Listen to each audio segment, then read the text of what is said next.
வணக்கம். டான் தமிழொலி இரவு நேர பிரதான செய்திகள். முதலில் தலைப்புச் செய்திகள்.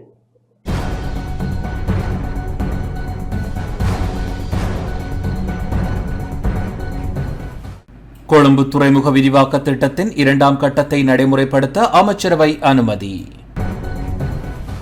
விமான நிலையத்தில் தான் தடுக்கப்பட்ட சம்பவம் தொடர்பில் ஸ்ரீதரன் எம்பி வரப்பிரசாத பிரச்சினையை முன்வைப்பு. மன்னார் மாவட்டத்தில் அருவி ஆற்றை அண்டிய பல கிராமங்களில் வெள்ள அபாயம். மட்டக்களப்பு மாவட்டத்தில் வெள்ளத்தினால் பாதிக்கப்பட்டு இடைத்தங்கல் முகாம்களில் உள்ள மக்களை அரசாங்க அதிபர் பார்வை. அம்பாறை திருக்கோவில் பிரதேச சபையின் தம்புல்வில் பொது சந்தைக்கான புதிய கட்டட தொகுதி இன்று திறப்பு. அமெரிக்காவின் பொற்காலம் உதயமாகியுள்ளதாக அமெரிக்காவின் புதிய ஜனாதிபதி டொனால்ட் ட்ரம்ப் தெரிவிப்பு.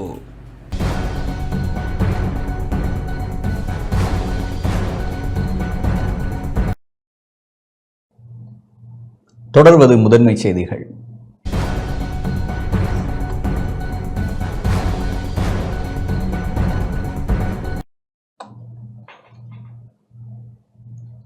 கொழும்பு துறைமுக விரிவாக்க திட்டத்தின் 2ஆம் கட்டத்தை நடைமுறைப்படுத்த அமைச்சரவை அனுமதி வழங்கியுள்ளது. கொழும்பு துறைமுக விவகாரத்தின் திட்டத்தின் 2ஆம் கட்டத்தை நடைமுறைப்படுத்த அமைச்சரவை அனுமதி வழங்கியுள்ளதாக அமைச்சரவை பேச்சாளர் அமைச்சர் நலிந்த ஜெயதிச தெரிவித்துள்ளார். அரசாங்க தகவல் திணைக்களத்தில் இன்று இடம்பெற்ற அமைச்சரவை முடிவுகளை அறிவிக்கும் ஊடகவியலாளர் சந்திப்பின் போதே அவர் இதனை தெரிவித்துள்ளார். கொழும்பு துறைமுக விரிவாக்க திட்டத்தின் 2ஆம் கட்டத்தில் மேற்கு கொள்கலன் முனையம் 2ற்கான அலைதாங்கியை நீடிப்பதற்கான விவரங்களுடன் கூடிய திட்டத்தை நடைமுறைப்படுத்துவதற்காக கடந்த 2023ஆம் ஆண்டு இடம்பெற்ற அமைச்சரவை கூட்டத்தில் அங்கீகாரம் வழங்கப்பட்டுள்ளது. அதற்குரிய ஆலோசனை சேவைகளுக்கான நிதி மற்றும் தொழில்நுட்ப ரீதியான ஒத்துழைப்புகளை வழங்குவதற்கு ஆசிய அபிவிருத்தி வங்கி விருப்பம் தெரிவித்துள்ளதுடன் ஆசிய அபிவிருத்தி வங்கியின் குறிகாட்டிகளுக்கு அமைய விருப்பக்கூற்று பத்திரங்கள் கோரப்பட்டுள்ளன. அதற்காக 20 விண்ணப்பதாரிகள் விருப்பக்கூற்று பத்திரங்களை சமர்ப்பித்துள்ளதுடன் 7 விண்ணப்பதாரிகள் முன்தகமைகளை பூர்த்தி செய்துள்ளனர். அவற்றில் 5 நிறுவனங்கள் விவரங்களுடன் கூடிய முன்மொழிவுகளை சமர்ப்பித்துள்ளனர். தொழில்நுட்ப விவரக்கூற்றுக்களை பூர்த்தி செய்துள்ள 3 நிறுவனங்களின் நிதி முன்மொழிவுகளை மதிப்பீடு செய்த பின்னர் குறித்த ஆலோசனை சேவைக்கான ஒப்பந்தம் தோவா இன்ஜினியரிங் கோ லிமிடெடிற்கு வழங்குவதற்கு அமைச்சரவையால் நியமிக்கப்பட்டுள்ள ஆலோசனை பெருகை குழுவின் விதந்துரைக்கமைய வழங்கப்பட்டுள்ளது. அதற்கமைய ஒப்பந்தத்தை வழங்குவதற்காக போக்குவரத்து, நெடுஞ்சாலைகள், துறைமுகங்கள் மற்றும் விமான போக்குவரத்து அமைச்சர் சமர்ப்பித்துள்ள யோசனைக்கு அமைச்சரவை அங்கீகாரம் வழங்கியுள்ளது.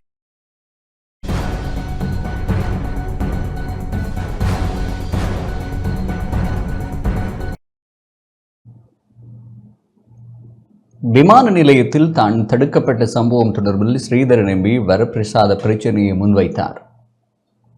விமான நிலையத்தில் தான் தடுத்து நிறுத்தப்பட்ட விடயத்தை தான் தனக்கு எதிரான சதியாக பார்ப்பதாக நாடாளுமன்ற உறுப்பினர் சிவஞானம் ஸ்ரீதரன் தெரிவித்துள்ளார். நாடாளுமன்றம் பிரதி சபாநாயகர் ரிஸ்வி சாலி தலைமையில் இன்று கூடிய போது வரப்பிரசாத பிரச்சினையை முன்வைத்து உரையாற்றிய போதே அவர் இதனை தெரிவித்துள்ளார். தமிழ்நாடு அரசின் ஒழுங்கமைப்பில் 2025 1/11 2025 1/12 தேதிகளில் சென்னை நந்தம்பாக்கத்தில் நடைபெற்ற அயலக தமிழர் தின நிகழ்வில் சிறப்பு விருந்தினராக பங்கேற்கும் பொருட்டு 2025 1/10 கட்டுநாயக்க விமான நிலையம் ஊடாக நான் இந்தியாவுக்கு பயணமாகி இருந்தேன். அன்றைய தினம் மாலை 6:35 மணிக்கு ஸ்ரீலங்கன் ஏர்லைன்ஸின் ஜூஎல் 0123 இலக்க விமானம் புறப்பட தயாராக இருந்த நிலையில் எனது கடவுச்சீட்டில் குறைபாடு உள்ளதாகவும் பயங்கரவாத குற்றத்தடுப்பு மற்றும் விசாரணை பிரிவினரின் விசாரணைகளுக்கு என்னை உட்படுத்த வேண்டும் எனவும் தெரிவித்த விமான நிலைய அதிகாரிகள் எனக்கு பயணத்தடை விதிக்கப்பட்டிருப்பதாகவும் தெரிவித்திருந்தனர். இதன்போது என்னுடன் இணைந்து பயணம் செய்வதற்காக விமான நிலையம் வருகை தந்திருந்த சக பாராளுமன்ற உறுப்பினரும் இலங்கை முஸ்லிம் காங்கிரஸ் கட்சியின் தலைவருமான கௌரவ ரவூப் ஹக்கீம் அவர்கள் மேற்கொண்ட முயற்சிகளின் பலனாக நீண்ட நேர விசாரணைகளின் பின்னர் விமானம் புறப்பட தயாராகிய இறுதி நேரத்தில் என்னை இந்திய பயணத்துக்கு அனுமதித்திருந்தனர். எனினும் 2025 1/13 நான் இந்தியாவிலிருந்து மீளவும் நாடு திரும்பிய போது குறித்த பயணத்தடை தொடர்பில் சம்பந்தப்பட்ட அதிகாரிகளிடம் வினவிய போது அவ்வாறான பயணத்தடைகள் எவையும் என் மீது விதிக்கப்படவில்லை என தெரிவித்திருந்தனர். நீதிமன்ற கட்டளைகள் ஏதுமின்றி கௌரவ சபாநாயகராகிய தங்களின் ஆலோசனை எதுவுமின்றி எனக்கு பயணத்தடை உள்ளதென குடிவரவு குடியழகு அதிகாரிகளால் தெரிவிக்கப்பட்டமை திட்டமிட்ட வகையிலான சிறப்புரிமை மீறல் என்றே நான் கருதுகிறேன். மக்களால் தெரிவு செய்யப்பட்ட ஒரு பாராளுமன்ற உறுப்பினராக எனக்கு இருக்கும் அடிப்படை சிறப்புரிமையை மீறும் வகையில் மேற்கொள்ளப்பட்ட மேற்படி விசாரணைகளின் பின்னணி குறித்து பாராளுமன்றத்தில் நான் கேள்வி எழுப்புவதோடு மிக முக்கியமாக இன்னும் ஒரு விடயத்தை நான் இந்த இடத்திலே பதிவு செய்ய விரும்புகிறேன். நாடாளுமன்ற உறுப்பினர் சிவஞானம் ஸ்ரீதரனுக்கு விமான நிலையத்தில் இடம்பெற்ற விடயம் தொடர்பில் விரிவான விசாரணைகள் முன்னெடுக்கப்பட வேண்டும் என நாடாளுமன்ற உறுப்பினர் ரவ் ஹக்கீம் தெரிவித்துள்ளார். මේ පිළිබඳව හරි විමර්ශනය කරලා දැනුම්දීමක් කළ යුතුයි කියලා මම ඉල්ලයි. நாடாளுமன்ற உறுப்பினர் சிவஞானம் ஸ்ரீதரனுக்கு விமான நிலையத்தில் தடுக்கப்பட்ட சம்பவம் இடம்பெற்ற தருணத்தில் நானும் அங்கு இருந்தேன். குடிவரவு குடியகல்வு திணைக்கள அதிகாரிகள் அவருக்கு எதிராக பயணத்தடை உள்ளதாக கூறினர். அதனைத் தொடர்ந்து கலந்துரையாடி நாம் இந்தியாவிற்கான விஜயத்தை மேற்கொண்டிருந்தோம். இத்தகைய விடயங்கள் காணப்படி நீதிமன்றத்தின் உத்தரவு அவசியம். ஆனால் அதிகாரிகள் அவருடைய நாடாளுமன்ற வரப்பிரசாதத்தை மீறும் வகையில் செயற்பட்டுள்ளனர். அரசாங்கமும் இன்னும் பயங்கரவாத தடை சட்டத்தை நடைமுறைப்படுத்துகின்றது. நாடாளுமன்ற உறுப்பினர் ஸ்ரீதரனுக்கு இந்த விடயத்தில் அநீதி இழைக்கப்பட்டுள்ளது. இந்த விடயம் தொடர்பில் உரிய விசாரணைகள் மேற்கொள்ளப்பட வேண்டும். මේ පිළිබඳව හරි විමර්ශනය කරලා දැනුම්දීමක් කළ යුතුයි. ஸ்ரீலங்கன் ஏர்லைன்ஸ் நிறுவனம் பாரிய நட்டத்தை ஈட்டியுள்ளது என நாடாளுமன்ற உறுப்பினர் ரவி கருணாநாயக்க தெரிவித்துள்ளார். ஸ்ரீலங்கன் ஏர்லைன்ஸ் நிறுவனத்தை தனியார் மயப்படுத்தும் திட்டம் உள்ளதா என நாடாளுமன்ற உறுப்பினர் ரவி கருணாநாயக்க கேள்வி எழுப்பியுள்ளார். நாடாளுமன்ற பிரதி சபாநாயகர் ரிஸ்வி சாலி தலைமையில் இன்று கூடிய போது வாய்மூல வினாவிற்கான கேள்வி நேரத்திலேயே அவர் இந்த கேள்வியை எழுப்பியுள்ளார். ஸ்ரீலங்கன் ஏர்லைன்ஸின் நிறுவனம் பாரிய நட்டத்தை எட்டியுள்ளதாக தெரிவிக்கப்பட்டுள்ளது. இந்நிலையில் சர்வதேச நாணய நிதியத்துடன் ஏற்படுத்திக் கொள்ளப்பட்டுள்ள உடன்படிக்கைக்கு அமைய தனியார் மயப்படுத்தும் முயற்சி எதுவும் உள்ளதா என வினவ விரும்புகிறேன். ශ්‍රී ලංකන් ආයතනය වගේ දේවල් අලාබෙට ගිහිලා තිබ්බයි කිව්වා. අදූර්ෂි මට්ටම් එක පාලනය වුණා කිව්වා. වාණිජකරණය හරි පුද්ගලිකරණයට යොමු කරනවද? ஸ்ரீலங்கன் ஏர்லைன்ஸ் நிறுவனம் பாரிய நட்டத்தை ஈட்டியுள்ளதாக தெரிவிக்கப்பட்டுள்ளது. இந்நிலையில் சர்வதேச நாணய நிதியத்துடன் ஏற்படுத்திக் கொள்ளப்பட்டுள்ள உடன்படிக்கைக்கு அமைய தனியார் மயப்படுத்தும் முயற்சி எதுவும் உள்ளதா என வினவ விரும்புகின்றேன். அதேவேளை கடந்த கால செயற்பாடுகளின் மீது குற்றச்சாட்டுகளை முன்வைக்காது உங்கள் அரசாங்கம் எடுக்கவுள்ள நடவடிக்கைகள் என்ன என்பதை தெரிவிக்குமாறு கேட்டுக்கொள்கிறேன். இதற்கு பதிலளித்த நிதி மற்றும் திட்டமிடல் பிரதி அமைச்சர் ஹர்ஷன சூரிய பெரும, கடந்த காலத்தை மையமாக கொண்டே எதிர்காலம் உருவாகின்றது. ஆகவே கடந்த காலத்தை மறந்து செயற்பட முடியாது. ஸ்ரீலங்கா ஏர்லைன்ஸ் நிறுவனத்தினுள் மாத்திரம் 3 விமானங்கள் $1 மில்லியன் மாத குத்தகைக்கு ஓடுபாதையில் பாவனையின்றி நிறுத்தி வைக்கப்பட்டுள்ளன. ஆனால் இந்த விடயம் தொடர்பில் எவரும் கவனம் செலுத்தவில்லை. நட்டமீட்டும் நிறுவனத்தை மேலும் நட்டமீட்டும் நிலைக்கு கொண்டு சென்று அவற்றை விற்பதே கடந்த அரசாங்கத்தின் கலாச்சாரமாக காணப்பட்டது. ஆனால் எம்முடைய அரசாங்கத்தின் ஆட்சியில் அத்தகைய கலாச்சாரம் இல்லை. அவற்றை மீள கட்டியெழுப்பும் நோக்கமே எமக்கு உள்ளது. அதற்காக தனியாரையும் இணைத்துக் கொள்வதா இல்லையா என்ற கலந்துரையாடல்கள் இடம்பெறுகின்றன. மன்னார் மாவட்டத்தில் அருவி ஆற்றை அண்டிய பல கிராமங்களில் வெள்ள அபாயம் ஏற்பட்டுள்ளதாக அனர்த்த முகாமைத்துவ பிரிவு எச்சரிக்கை விடுத்துள்ளது. மன்னார் மாவட்டத்தில் அருவி ஆற்றை அண்டிய பல கிராமங்களில் வெள்ள அபாயம் ஏற்பட்டுள்ளதாகவும் இதனால் குறித்த பகுதிகளைச் சேர்ந்த மக்களை இடம்பெயர்ந்து பாதுகாப்பான இடங்களுக்கு செல்வதற்கு தயாராக இருக்குமாறு மன்னார் மாவட்ட அனர்த்த முகாமைத்துவ பிரிவு எச்சரிக்கை விடுத்துள்ளது.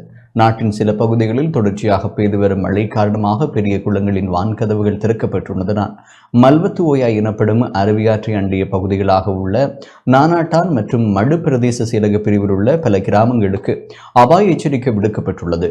குறிப்பாக மடுக்கரை, ராசமடு, அச்சங்குளம் கிராம மக்களை பாதுகாப்பான இடங்களுக்கு செல்வதற்கு தயாராக இருக்குமாறும் அறிவுறுத்தல் வழங்கப்பட்டுள்ளது. தற்போது அருவியாற்றில் 13.2 அடி நீர்வரத்து காணப்படுகிறது. இந்த நீர்வரத்து மேலும் அதிகரிக்குமானால் மக்கள் கட்டாயம் இடம்பெயர வேண்டிய சூழ்நிலை ஏற்படும் என மன்னார் மாவட்ட அனர்த்த முகாமைத்துவ பிரிவு தெரிவித்துள்ளது. இவ்வாறு மக்கள் இடம்பெயர வேண்டிய நிலை ஏற்பட்டால் நானாட்டான் விலாசால் கல்லூரி மற்றும் மோட்டுக்கடை சிவராஜா வித்தியாலயங்களில் தங்குவதற்கான ஒழுங்குகள் செய்யப்பட்டுள்ளதாக நானாட்டான் பிரதேச செயலாளர் தெரிவித்துள்ளார். அத்துடன் அருவியாற்றில் நீர்வரத்து அதிகமாகி வெள்ள அபாயம் ஏற்பட்டுள்ளதனால் அருவியாற்றில் மீன்பிடியில் ஈடுபட வேண்டாம் எனவும் அறிவுறுத்தல் வழங்கப்பட்டுள்ளது. மட்டக்களப்பு மாவட்டத்தில் அண்மையில் பெய்த கனமழை காரணமாக வெள்ளத்தில் பாதிக்கப்பட்டு இடைத்தங்கல் முகாம்களில் உள்ள மக்களை மாவட்ட அரசு அதிபர் ஜஸ்டினா முரளிதரன் நேரில் சென்று பார்வையிட்டார்.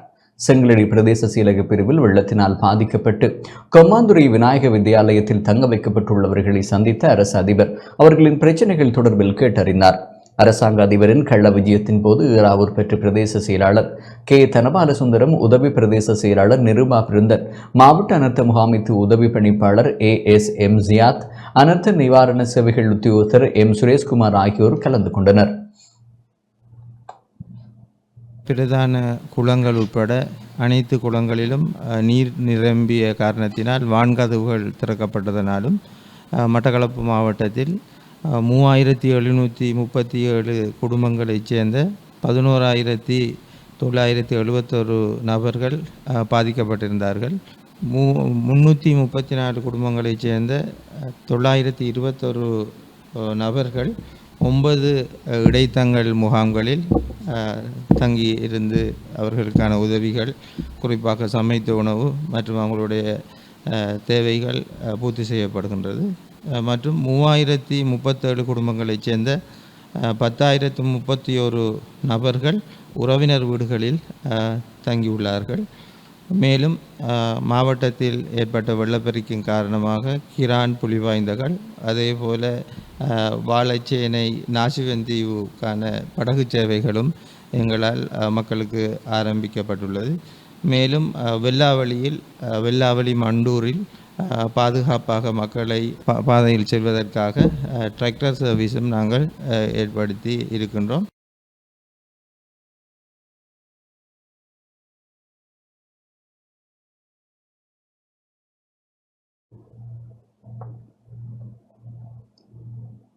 மட்டக்களப்பு மாவட்டத்தில் பெய்து வரும் தொடர் மழையினால் அறுவடைக்கு தயார் நிலையில் உள்ள பல ஏக்கர் வயல் நிலங்கள் நீரில் மூழ்கி காணப்படுகின்றன. அறுவடைக்கு தயாரான வயல் நிலங்கள் நீரில் மூழ்கியதனால் நெற்செய்கை அழிவடைந்துள்ளதாக விவசாயிகள் கவலை வெளியிட்டுள்ளனர். தொடர்ந்தும் கனமழை நீடித்தால் ஆயிரக்கணக்கான ஏக்கர் வயல் நிலங்களும் நீரில் மூழ்கி அழிவடையக்கூடும் என்றும் விவசாயிகள் சுட்டிக்காட்டுகின்றனர். கனமழையால் மாவட்டத்தின் பிரதான நீர்த்தேக்கங்களான உன்னிச்சை மற்றும் நவகிரி குளங்களின் வான்கதவுகள் திறக்கப்பட்டுள்ளமை குறிப்பிடத்தக்கது.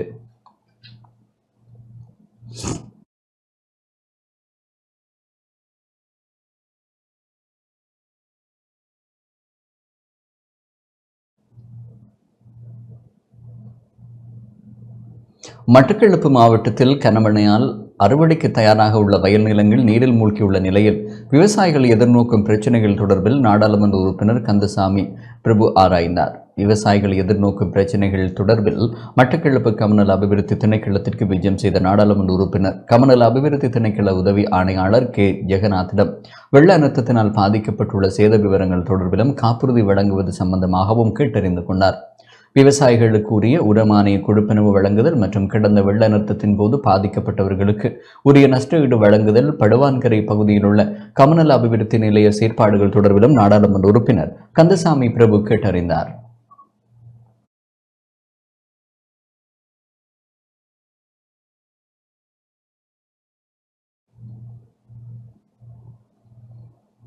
கடந்த சில நாட்களாக பெய்யும் மழை காரணமாக முல்லைத்தீவு புதுக்குடியிருப்பு மன்னாங்கண்டல் பகுதியில் 400 ஏக்கர் வயல் நிலங்கள் அழிவடைந்துள்ளதாக விவசாயிகள் கவலை வெளியிட்டுள்ளனர்.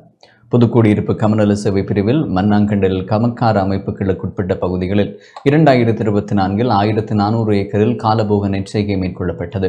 விவசாயிகள் அறுவடைக்கு தயாரான நிலையில் கடந்த சில நாட்களாக பெய்த கனமழை காரணமாக சுமார் 400 ஏக்கர் வயல் நிலங்கள் வெள்ளத்தில் மூழ்கி அழிவடைந்துள்ளன.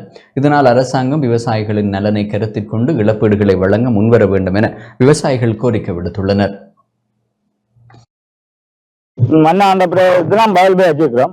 5 ஏக்கர் வயல் போய் வச்சிருக்கிறோம். 5 ஏக்கரும் ஃபுல்லா தண்ணியில விழுந்து ஒரு புடி எடுக்கக்கூடிய ஒரு புடி நெல் வெட்ட இயலாது. அப்படி நாங்கள் கஷ்டப்பட்டு இந்த வெள்ளாமை செய்து கொண்டு வரோம். எங்களுக்கு லோன் எடுத்த அது ஊடி கட்டுறதுக்கு நிலைமை இல்லாம இருக்கு. 5 ஏக்கருக்கு இப்ப கிட்டத்தட்ட 5 லட்சம் ரூபாய் கிட்ட முடிஞ்சுது. நார்மல் இன்சூரன்ஸ் இருக்கு. அரசாங்கம் எங்களுக்கு நஷ்டம் ஏறும். இல்லைன்னா நாங்கள் மண்ணுக்கு தான் சாகும். சென்ற வருடமும் நாங்கள் இன்சூரன்ஸ் செய்து எங்களுக்கு எதுவும் இன்சூரன்ஸ் கிடைக்கப்பெறவில்லை. அதாவது இந்த முறை நாங்கள் பெரிய இன்சூரன்ஸ் செய்யல, சின்ன 400 ரூபாய் இன்சூரன்ஸ் தான் செய்திருக்கிறோம். அதோடு எங்களை மன்னாவட்ட கணக்காரவு கீழே 1459 ஏக்கர் நிலம் பதிவு செய்து பசலையும் காசும் எங்களுக்கு தரப்பட்டது. இப்போது எங்களை இதுல 400 ஏக்கருக்கு மேலான வயல்கள் நீருக்குள்ள மூழ்கிக்கொண்டு இருக்கிறது. இதை நாங்கள் பல இடங்களில் கூறியும் எதுவித நடவடிக்கையும் இதுவரை எடுக்கப்படவில்லை. இதுக்குரிய நடவடிக்கை எங்களுக்குரிய அதிகாரிகளை பெற்று எங்களுக்கு நாட்டு ஒழுங்கு செய்த மிகவும் தயமாக கேட்டுக்கொள்கிறோம். 5 ஏக்கர் வயலாக வச்சு போட்டு 15 பேக் போல விட்டு இருக்கிறோம். வெட்டு இல்லாம 15 பேக் வெட்டி போட்டு விட்டு நிற்கிறோம். இதுக்குரிய நட்டோட கேட்டா 1000 பதில் இல்லை. மியான்மரிலிருந்து இலங்கைக்கு தஞ்சம் கோரி வந்த கர்ப்பிணி தாய் ஒருவருக்கு குழந்தை பிரசவித்துள்ளது. மியான்மரிலிருந்து இலங்கைக்கு தஞ்சம் கோரி வந்த கர்ப்பிணி தாய் ஒருவருக்கு நேற்றைய தினம் இரவு 11 மணியளவில் குழந்தை பிரசவித்துள்ளது. முல்லைத்தீவு முள்ளிவாய்க்கால் மேற்கு கடற்பரப்பில் கடந்த டிசம்பர் மாதம் 19ஆம் தேதி 115 பயணிகளுடன் மியான்மர் அகதிகள் படகு கரையொதுங்கியிருந்தது. பின்னர் கப்பல் கரைக்கு வர முடியாத நிலையில் கடற்படையினரின் உதவியுடன் திருகோணமலை கடற்படை தடத்திற்கு கொண்டு செல்லப்பட்டு மருத்துவ பரிசோதனைகளின் பின்னர் அவர்கள் திருகோணமலை ஜமாலியா முஸ்லிம் மகாவித்தியாலயத்தில் தற்காலிகமாக தங்க வைக்கப்பட்டு பின்னர் 115 பேரும் முல்லைத்தீவு கேப்பாப்பிலவு விமானப்படை தளம் ஒன்றில் தற்காலிகமாக தங்க வைக்கப்பட்டிருந்தனர். குறித்த படையில் 45 சிறுவர்கள், 24 பெண்கள், 46 ஆண்கள் உள்ளடங்கலாக 115 பேர் தஞ்சம் கோரியிருந்தனர். அவர்களில் ஒருவர் கர்ப்பிணி தாயும் அடங்குவதாகவும் குறித்த கர்ப்பிணி தாய் நேற்றைய தினம் முல்லைத்தீவு மாவட்ட வைத்தியசாலையில் ஆண் குழந்தையை பிரசவித்துள்ளார்.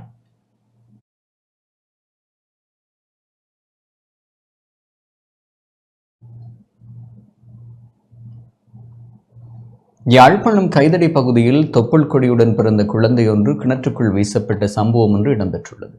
கைதடி முருகமூர்த்தி கோவில் பகுதியில் உள்ள கிணற்றிலேயே குழந்தையின் சடலம் மீட்கப்பட்டுள்ளது. கிணற்றுக்குள் குழந்தை இருப்பதை அவதானித்த அப்பகுதி மக்கள் போலீசாருக்கு தகவல் வழங்கிய நிலையில் சடலம் மீட்கப்பட்டு வைத்தியசாலைக்கு கொண்டு செல்லப்பட்டது. குழந்தையின் சடலம் அடையாளம் காணப்படாத நிலையில் சம்பவம் தொடர்பில் சாவகச்சேரி போலீசார் விசாரணைகளை மேற்கொண்டு வருகின்றனர்.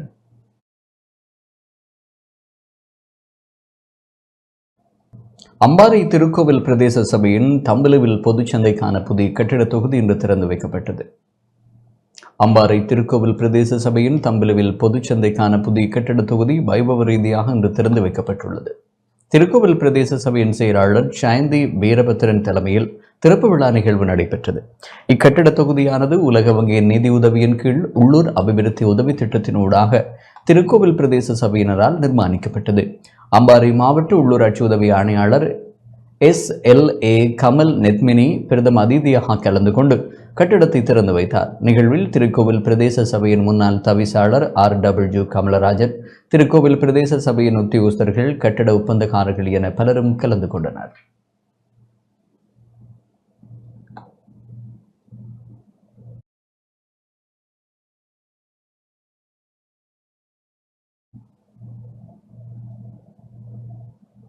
திருகோணமலை மூதூர் போலீஸ் பிரிவில் உள்ள பாலத்தோப்பூர் பகுதியில் ஆம்புலன்ஸ் மற்றும் கேப் ரக வாகனம் மோதி விபத்து சம்பவித்துள்ளது. திருகோணமலை மட்டக்கிழப்பு பிரதான வீதியில் மூதூர் போலீஸ் பிரிவில் உள்ள பாலத்தோப்பூர் பகுதியில் இன்று ஆம்புலன்ஸ் வாகனமும் கேப் ரக வாகனமும் மோதி விபத்து இடம்பெற்றுள்ளது. விபத்தில் கிளிவெட்டி பிரதேச வைத்தியசாலையில் ஆம்புலன்ஸ் சாரதி மற்றும் வைத்தியசாலை ஊழியர்கள் ஆகியோர் படுகாயமடைந்துள்ள நிலையில் அனுமதிக்கப்பட்டனர். மூதூர் தள வைத்தியசாலையில் நோயாளர்களை அனுமதித்த பின்னர் திரும்பிக் கொண்டிருந்த வேளையிலே விபத்து இடம்பெற்றுள்ளது. விபத்து தொடர்பிலான மேலதிக விசாரணைகளை மூதூர் போலீசார் முன்னெடுத்து வருகின்றனர்.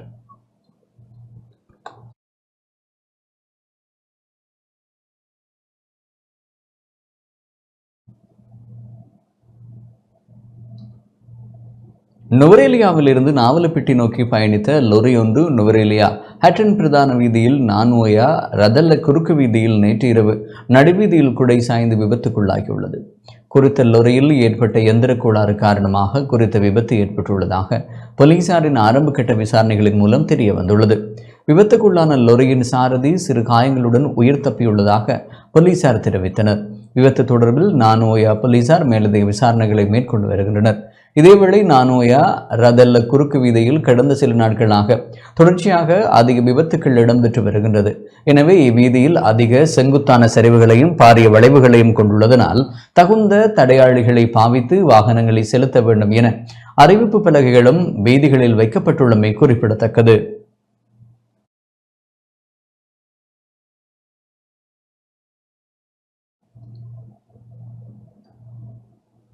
A9 வீதி மதுவாச்சி கள்ளுக்கந்தை பகுதியில் இன்று காலை 3 பார ஊர்திகள் தரித்து நின்ற போது கொழும்பில் இருந்து பயணித்த பார ஊர்தி மோதி விபத்து இடம்பெற்றுள்ளது. இதன்போது 2 காயமடைந்துள்ளதுடன் பார ஊர்திகளும் சேதமடைந்துள்ளதாக போலீசார் தெரிவித்தனர். விபத்து தொடர்பான மேலதிக விசாரணைகளை மதுவாச்சி போலீசார் முன்னெடுத்து வருகின்றனர்.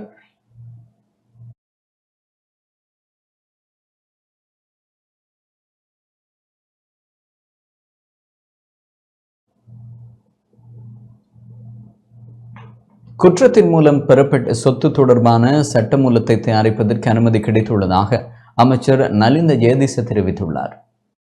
குற்றத்தின் மூலம் பெறப்பட்ட சொத்து தொடர்பான சட்டமூலத்தை தயாரிப்பதற்கு அமைச்சரவை அனுமதி வழங்கியுள்ளதாக அமைச்சரவை பேச்சாளர் அமைச்சர் நலிந்த ஜெயதிச தெரிவித்துள்ளார்.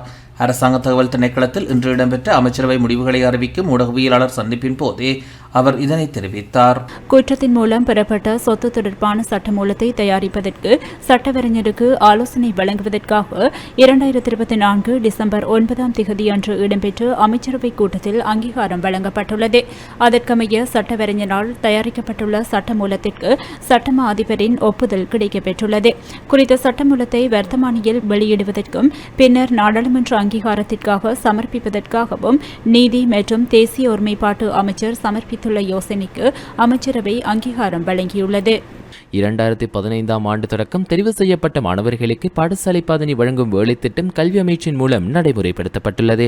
2020 ஆண்டு தொடக்கம் 2023 ஆண்டு வரைக்கும் தெரிவு செய்யப்பட்டுள்ள பிரிவினக்களில் உள்ள பௌத்த துறவு மாணவர்கள் மற்றும் ஏனைய மாணவர்களுக்கும் குறித்த வேலைத்திட்டத்தில் உட்சேர்க்கப்பட்டுள்ளனர்.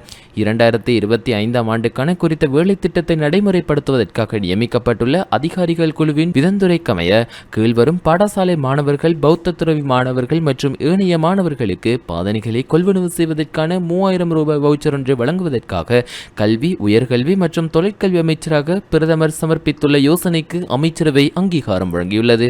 தற்போது 1 முதல் 5 வரையான வகுப்புகளில் மாணவர்கள் தொகை 100க்கும் குறைவான அனைத்து அரச பாடசாலைகளில் உள்ள அனைத்து மாணவர்களுக்கும் விசேட கல்வி பிரிவு அல்லது விசேட கல்வி பாடசாலைகளில் உள்ள மாணவர்கள் மற்றும் தெரிவு செய்யப்பட்ட பிரிவினாக்களில் உள்ள மாணவர்கள் உள்ளடங்கலாக 1.4 மில்லியன் மாணவர்களுக்கு நாடளாவிய ரீதியில் உள்ள 100 கல்வி வலயங்களில் 8956 பாடசாலைகளில் பாடசாலை உணவு வேலை திட்டம் நடைமுறைப்படுத்தப்பட்டு வருகின்றது.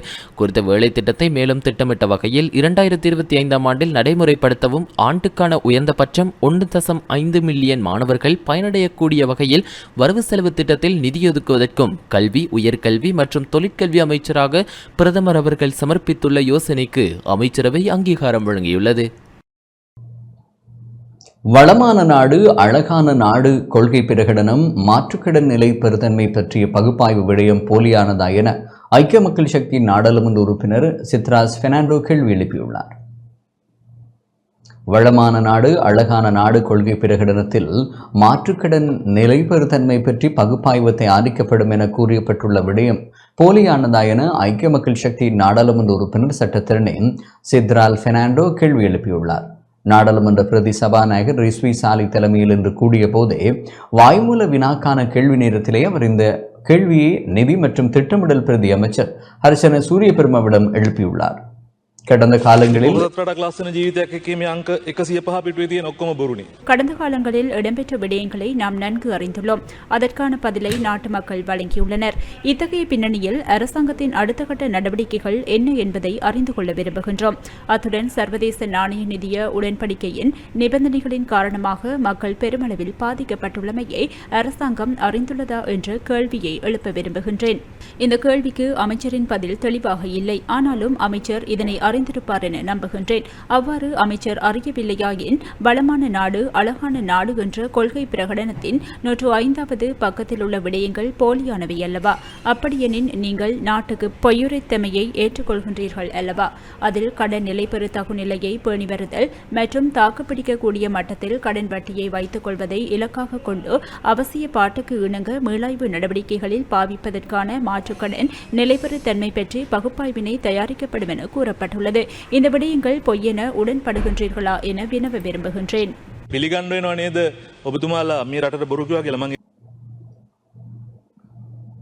பொதுமக்களோ பொது அமைப்புகளோ எமது பேருந்து தரிப்பு நிலையத்திற்கு எதிரான எந்த முறைப்பாடும் வழங்கவில்லை என இலங்கை போக்குவரத்து சபையினர் தெரிவித்துள்ளனர். இலங்கை போக்குவரத்து சபையின் சேவைகள் வழமை போல் இடம்பெறும் என இலங்கை போக்குவரத்து சபையின் வடபிராந்திய முகாமையாளர் கந்தசாமி கேதீசன் தெரிவித்துள்ளார். வடக்கு மாகாண ஆளுநருடன் இடம்பெற்ற சந்திப்பு தொடர்பில் விளக்கமளிக்கும் வகையில் இடம்பெற்ற ஊடக சந்திப்பின் போது அவர் இதனை தெரிவித்துள்ளார். கடந்த 17/1/2025 கௌரவ ஆளுநர் அவர்களால் கூட்டத்துக்கான அழைப்பு விடுக்கப்பட்டது. நாங்கள் அந்த கூட்டத்திலே கலந்து கொண்டிருந்தோம். அந்த கூட்டத்திலே எமது இலங்கை போக்குவரத்து சபை தலைவர் அவர்களின் கடிதத்துக்கு அமைய தூர சேவை பேருந்துகள் புதிதாக அமைக்கப்பட்ட யாழ் பேருந்து நிலையத்துக்கு செயலாற்றும்படி எம்மிடம் கேட்கப்பட்டது. அதற்கு நாங்கள் எமது இலங்கை போக்குவரத்து சபை தலைவரின் அறிவுறுத்தலின்படிதான் நாங்கள் செயல்படுவோம் என்ற விஷயத்தை தெரியப்படுத்தினாங்கள். அத்தோடு எல்லா மாவட்டங்களுக்குமான தலைவர் அவர்களின் கடிதத்திலே எல்லா மாவட்டங்களுக்குமான இணைந்த நேர அட்டவணையை தயாரித்து அதன் பின்னர் புதிய பேருந்து நிலையத்துக்கு எமது பேருந்து நிலையத்திலிருந்து ஸ்டார்ட் பண்ணி புதிய கட்டப்பட்ட பேருந்து நிலையத்துக்கு சென்று செயலாற்றும்படி தான் அந்த கடிதத்திலே குறிப்பிடப்பட்டிருக்கின்றது. அந்த கடிதம் ஆளுநர் அவர்களிடம் இருக்கிறது. நாங்கள் யாரிடமுமே எமக்கு பேருந்து நிலையம் கட்டித்தாருங்கள் என்று நாங்கள் யாரிடமும் கேட்கவில்லை. இது நான் கடந்த 10 வருஷத்துக்கு மேற்பட்ட மாதிரி நான் சொல்லி கொண்டிருக்கிற கதை தான். எங்கட பேருந்து நிலையத்தால் யாருக்குமே இடைஞ்சல் கூடி இல்லை. நாங்கள் எமது தொழிலாளர்களோட கோரிக்கைக்கு அமையத்தான் நாங்கள் செயல்படுவோம். நடைமுறை பிரச்சனைகள் அவர்களுக்கு தான் தெரியும். கௌரவ ஆளுநர் அவர்களோட கூட்டத்தில் எங்களால் எடுக்கப்பட்ட முக்கியமான தீர்மானங்களை தவிர்த்து நீண்ட கால திட்டமாக அந்த புகையிரத நிலையத்தில் பஸ் ஸ்டாண்ட் கட்டித்தார சம்பந்தமாக கதைச்சு கொண்டிருக்கணும். தனியாருக்கு காணியும் கொடுத்து பஸ் ஸ்டாண்ட் கட்ட முடியாமல் எங்களை அவைக்கு கட்டப்பட்ட பஸ் ஸ்டாண்டுக்குள்ள எங்களை சொல்லி திணிக்கிறதும் எந்த விதத்திலேயும் நியாயம் இல்லை. இப்போ இது சம்பந்தமாக இந்த பஸ் ஸ்டாண்ட் இருக்கிற சம்பந்தமாக பப்ளிக்கோ யாரோ இந்த பஸ் ஸ்டாண்ட் இந்த இடத்துல இருக்கக்கூடாதுன்ற ஆளுநர் கம்ப்ளைண்ட் பண்ணினா அதை பற்றி அவை பேருந்து பார்த்து கொள்ளட்டும். வளமை போல் எங்களோட பேருந்து நிலையத்திலேருந்து சேவைகள் ஆரம்பமாகும். எங்களோட தலைவற்ற கடிதத்தின் இதுகள் நிறைவேற்றும் வரைக்கும் 1ஆம் தேதி தூர சேவை இதிலிருந்து பயணத்தை ஆரம்பிப்பதாக கூறியிருந்தார்கள். அப்படி இல்லை, நாங்கள் யாழ் மத்திய பேருந்து நிலையத்தில் இருந்தே இந்த சேவையை தொடர்வோம் என்று உங்களுக்கு நம்பிக்கையாக தெரியும். மக்கள் எந்த விதமான சந்தேகங்களையும் கொள்ள வேண்டாம். நாங்கள் யாழ் மத்திய பேருந்து நிலையத்திலிருந்து அனைத்து சேவைகளையும் ஆற்றுவோம். எங்களுடைய இருப்பிடம் வடபிராந்திய யாழ் பஸ் நிலையமாகும். இதனை எக்காரணம் கொண்டும் இடத்திலிருந்து நாங்கள் விட்டுக் கொடுக்க முடியாது என்பதையும் எமது வடபிராந்திய தொழிற்சங்கத்தினூடாக இன்று நடைபெற்ற கூட்டத்தில் அனைத்து தொழிற்சங்கங்களும் ஒன்று சேர்ந்து இந்த முடிவினை எங்களுக்கு அறிவித்திருக்கிறார்கள். ஆகவே நாங்கள் அவர்களோடு இணைந்து எமது பயணத்தை மேற்கொள்வோம் என்பதை இவ்விடத்தில் நான் தெரிவித்துக் கொள்கிறேன். இலங்கை போக்குவரத்து சபை வடபிராந்திய பஸ் நிலையத்திலிருந்து பஸ்கள் புறப்பட்டு அவர்களுக்கு புதிதாக அமைக்கப்பட்ட பேருந்து நிலையத்திலே உங்களுக்கென வழங்கப்பட்ட நேரத்துக்கு அங்கு சென்று உங்களுடைய சேவை ஆற்ற சொல்லி கூறப்பட்டிருந்தது.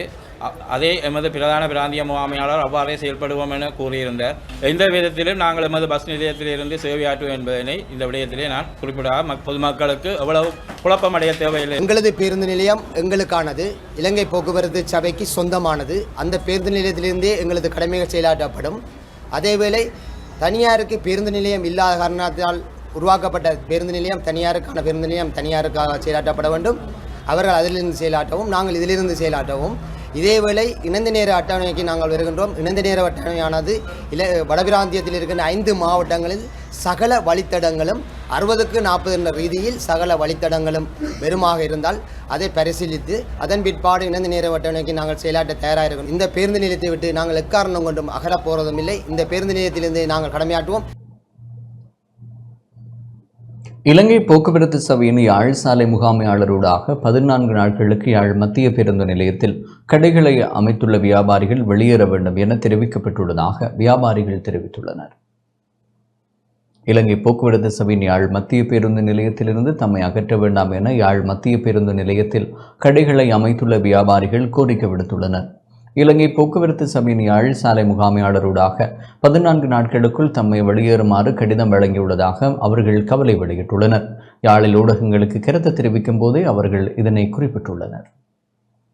நாங்கள் 15 வருஷமாக இதுக்குள்ள இந்த சிடிபி வளாகத்தை சிடிபியை நம்பித்தான் கடைகளை அமைச்சு நாங்கள் இதில் வந்து சிறு சிறு கைத்தொழில்களை செஞ்சு வரோம், வாழ்வாதாரமாக செஞ்சு வருகிறோம்.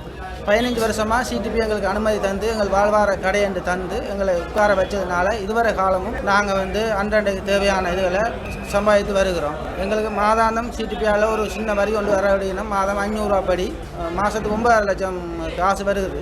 இதே வருஷத்துக்கு 1,20,00,000 சொச்சம் எங்களால் ஒரு சின்ன வருமானம் சிடிபிக்கு உருவாகுது.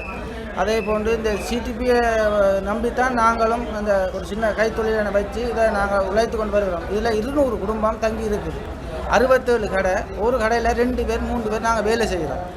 அப்போ அதில் அதன்படி 200 குடும்பம் இதை நம்பி தான் நாங்கள் வாழுவோம். சிடிபி இந்த இடத்த விட அகற்றினா எங்களோட கடைகளை இதை விட நீக்கினா எங்களோட வாழ்வாரம் சம்பித்து போயிடும். எங்கள் கடைகளை எடுக்கப்பட்டால் எங்களுக்கு மிக கஷ்டமான சூழ்நிலையிலும் தள்ளப்படுவோம். எங்களோட குடும்பமெல்லாம் நறுவோட்டுக்கு வர நிலைமையில போயிடும். இந்த சிடிபி வளாகத்திலேருந்து சிடிபியவோ அல்ல எங்களையோ இந்த இடங்களை வந்து அகற்றாதபடி புறநமைப்புகளோ எவ்வாறு இருந்தாலும் நாங்கள் அதுக்கு ஒத்துழைப்பு தருவோம். எங்களை வாழ்வாரம் பாதிக்காதபடிக்கு எங்களை அமைச்சுக்கொள்ள எங்களுக்கு வழிவகை செய்யணும். கடிதம் ஒன்று தந்திருக்கணும் 14 நாளைக்குள்ள அது எழும்பி தர சொல்லி.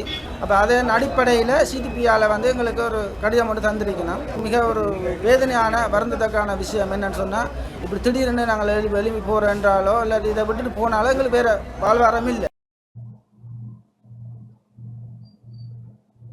தன்னிமுறிப்பு மற்றும் ஆண்டான்குளம் கிராம மக்களை உடனடியாக மீள்குடியேற்ற வேண்டும் என ரவிகரன் நாடாளுமன்ற உறுப்பினர் வலியுறுத்தியுள்ளார். முல்லைத்தீவு கரைத்துறை பெற்ற பிரதேச செயலர் பிரிவுக்குட்பட்ட தன்னிமுறிப்பு மற்றும் ஆண்டான்குளம் கிராம மக்களை மீள்குடியேற்றுவதற்கு அரசாங்கம் உடனடியாக நடவடிக்கை எடுக்க வேண்டும் என வன்னி மாவட்ட நாடாளுமன்ற உறுப்பினர் துரைராசா ரவிகரன் வலியுறுத்தியுள்ளார். முல்லைத்தீவு கரைத்துறை பெற்ற பிரதேச அபிவிருத்தி ஒருங்கிணைப்பு குழு கூட்டத்திலேயே அவர் இந்த விடயத்தை குறிப்பிட்டுள்ளார்.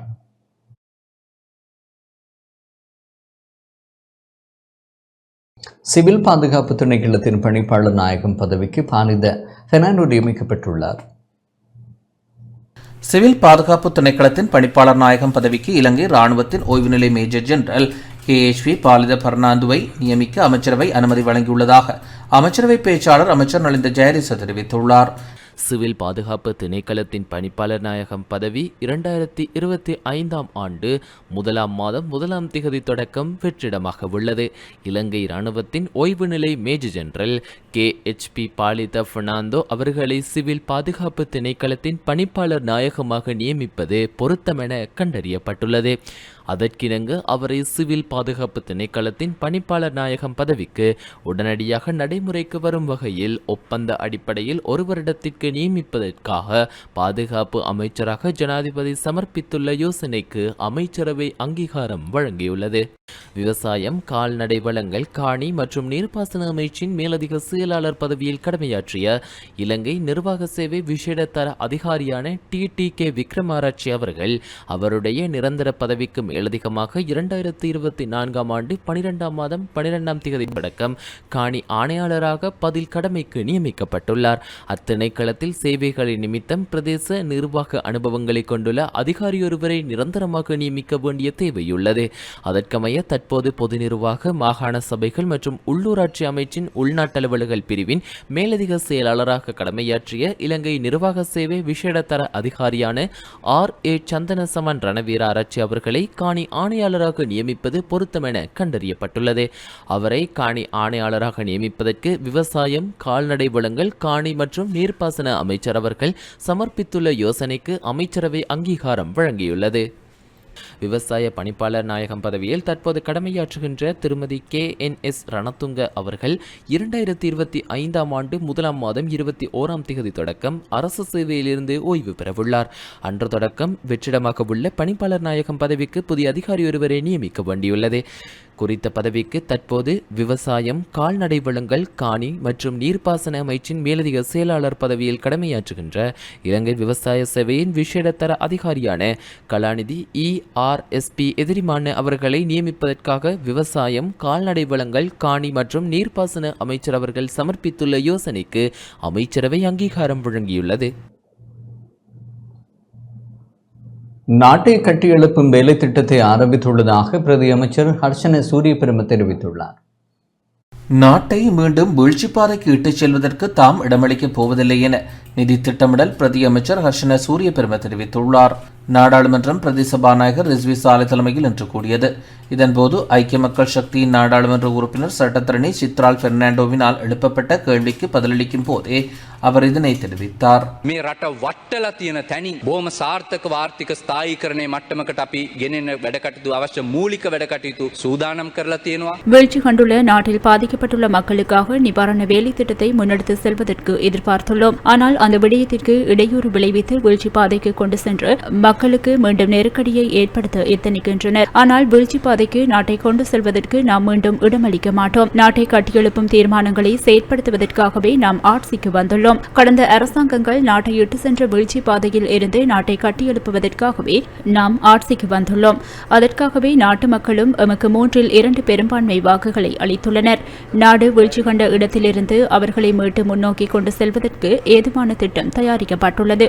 அதனை மேற்கொள்வதற்கான ஏற்பாடுகளையே நாம் முன்னெடுத்துள்ளோம். බොහොම සාර්ථක වාර්ථික ස්ථායීකරණයේ මට්ටමකට අපි ගෙනෙන වැඩකටයුතු අවශ්‍ය මූලික වැඩකටයුතු அஸ்விஸ்ம நலன்புரி கொடுப்பனவு நடைமுறையை மறுபரிசீலனை செய்ய அரசாங்கம் தீர்மானித்துள்ளதாக நிதி திட்டமிடல் பிரதியமைச்சர் ஹர்ஷன சூரியபிரம தெரிவித்துள்ளார். අස්වැසුම ආධාර බෙදාහැරීමේ ක්‍රියාවලිය සමාලෝචනය කර நாட்டை வீழ்ச்சி கண்ட பாதையில் இருந்து முன்னோக்கி கொண்டு செல்லும் பயணத்தில் பாதிக்கப்பட்ட மக்களுக்கு நிவாரணம் வழங்குவதற்கும் தீர்மானித்துள்ளோம். அதற்காக பல வேலை திட்டங்களை தயாரித்துள்ளோம். இதில் ஒரு அங்கமாக வறுமை கோட்டிற்கு கீழ் உள்ள மாணவர்களுக்கு 6000 ரூபாய் கொடுப்பனவை வழங்க அரசாங்கம் நடவடிக்கை எடுத்துள்ளது. அதற்கமைய அஸ்வெஸ்ம திட்டத்தினுள் இல்லாத குடும்பங்களின் பிள்ளைகளுக்கும் கொடுப்பனவை வழங்க நடவடிக்கை எடுக்கப்பட்டுள்ளது. அதற்கு மேலதிகமாக அஸ்வெஸ்ம நலன்புரி கொடுப்பனவை பெறும் தகுதியிருந்தும் பலன் கிடைக்காதவர்களை இந்த திட்டத்தினுள் உள்வாங்க நடவடிக்கை கணனியின் மூலம் பெறப்படும் தகவல்கள் இப்போது மீண்டும் சரிபார்க்கப்பட்டுள்ளன. ஏராளமானோரின் மேன்முறையீடுகள் பெறப்பட்டுள்ளன. අස්වැසුම සඳහා සුදුසුකම් ඇති නමුත් තවමත් ප්‍රතිලාභ ලැබී නැති අය ඇතුළත් කර ගැනීම. கிளிநொச்சி கண்டாவளை பிரதேச செயலக பிரிவில் அஸ்வெசும 2ஆம் கட்டத்திற்காக 1215 விண்ணப்பதாரர்கள் பதிவு செய்துள்ளனர். அரச உத்தியோகஸ்தர்கள் அஸ்வெசும 2ஆம் கட்ட விண்ணப்பதாரிகளின் தரவுகளை வீட்டிற்கு சென்று பெற்றுக்கொள்ளும் நடவடிக்கை இன்று ஆரம்பித்துள்ளது. கிளிநொச்சி கண்டாவளை பிரதேச செயலக பிரிவுக்குட்பட்ட புளியம்பொக்கனை மற்றும் தர்மபுரம் கிராம அலுவலர்கள் மக்களின் வீடுகளுக்கு சென்று தகவல்களை பெற்றுக்கொண்டனர். அதற்கமைய கண்டாவளை பிரதேச செயலக பிரிவில் 1215 விண்ணப்பதாரர்கள் 2ஆம் கட்டத்திற்காக பதிவு செய்துள்ளனர்.